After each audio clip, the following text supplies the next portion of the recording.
అందరికీ నమస్కారం అండి. పోలి పాడ్యం రోజు తెల్లవారుజామున తులసికోట ముందు గాని, నక్షత్రాలు కనబడే చోటు గాని చక్కగా పసుపుతో అలికి అష్టదళ పాదపద్మం ముగ్గు వేసి పసుపు కుంకుమలతో అలంకరించాలి. ఇలా ఒక బేషన్లో నీటిని తీసుకొని గంగా నదిగా భావించి పసుపు కుంకుమ బొట్లు పెట్టాలి. నీటిలో పసుపు, కుంకుమ, గంధము, అక్షంతలు, పువ్వులు వేసి నమస్కారం చేసుకోవాలి. అరటి డొప్పలో వత్తులు వెలిగించి నీటిలో వదలాలి.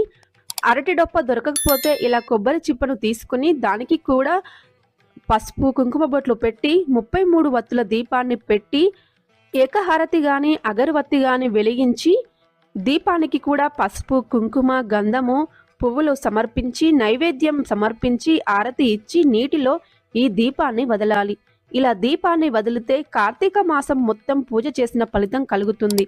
మరిన్ని వీడియోస్ కోసం మన ఛానల్ని సబ్స్క్రైబ్ చేయండి. Thank you for watching.